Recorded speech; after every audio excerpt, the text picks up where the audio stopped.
আসলে আমাদের দিনাজপুরের রাজাকে দেখতে অনেকে দেখতেছে যাচ্ছে আসতেছে, কেউ দর জিজ্ঞেস করতেছে, আর কি ফিক্সড প্রাইস হবে এটা এখনো কেউ বলতেছে না, কাছাকাছি যাচ্ছে না। আমরা যেরকম আশা করতেছি এই আশাটা এখনো আমাদের কাছে আসেনি। বাজারে ভরপুর গরু আছে, এখন পর্যন্ত ক্রেতা আসে নাই। আমরা পছন্দ হলে গরু কেনার নিয়তে আসছি আমার ছেলেকে নিয়ে।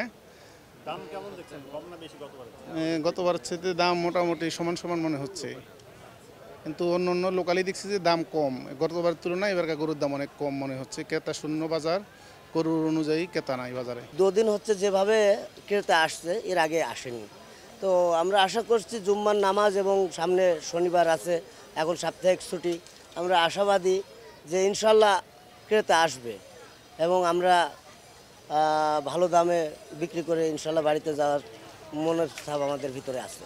আমরা জাস্ট ঢুকলাম হাটে, 20-25 মিনিট হয়েছে।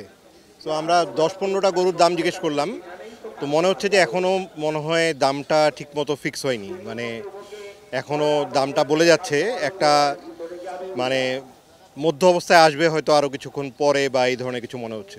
অ্যাভেলেবেল গরু আছে কিন্তু এখনও কেনাবেচা শুরু হয়নি। হ্যাঁ, জোরালোভাবে শুরু হয়নি। 11th আওয়ার আসলে হয়তো শুরু হবে, কিন্তু যারা বিক্রেতা তারাও দাম ছাড়ছে না, আর ক্রেতার অ্যাভেলেবিলিটিও নাই। ওনারা চাচ্ছে যতটা হাইস্টে বেচা যায়, কিন্তু যারা ক্রেতা কম, তুলনামূলকভাবে ক্রেতা কম। গতবারের থেকে একটু বেশি চাচ্ছে, আমার কাছে মনে হচ্ছে একটু বেশি।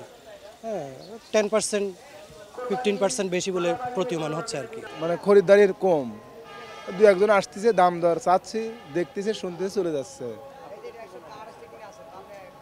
মনে তো হচ্ছে যে বাজার হয়তো ভালো হইতে পারে, এখন কি হবে বুঝতে পারতেছি না। এখানে দেখা যাচ্ছে গরু প্রচুর আছে, কিন্তু ওরা দাম ছাড়তেছে না। ওরা অপেক্ষায় আছে আরও যদি ভালো দাম পাই, ওই জন্য ওরা বসে আছে। দেখা যাচ্ছে যে কাল পরশু ওরা ছেড়ে দিবে, কিন্তু ওরা দাম ছাড়তেছে না এখনো। ডেফিনেটলি অনেক এক্সাইটিং তো লাগছেই বটে। অন্য হাটগুলোর থেকে তুলনায় এই হাটের প্রাইসগুলো একটু রিজনেবল দেখতেছি। সকাল থেকে ঘুরতেছি, হাটে আসছি যেহেতু, কিন্তু গরু এখনও মিলাতে পারতেছি না দাম অনুযায়ী। এখন দেখি আল্লাহ যেটা কপালে লাগছে ওইটাই। হ্যাঁ, গতবারের তুলনায় কম মোটেও না। হ্যাঁ, ডেফিনেটলি ছোট গরুর দাম অনেক বেশি বড় গরুর তুলনায়, কিন্তু বড় গরুর দামও যে অত কম তা না, বেশ ভালোই আছে। এখন দেখা যাক কি হয়। 46 ভাই, 146। আলহামদুলিল্লাহ, দামাদামি করে নিতে পারলে আলহামদুলিল্লাহ। আমরা মিরপুর থেকে। দাম চেয়েছিল 1,80,000। জি, আমরা কিনলাম 1,46,000 দিয়ে।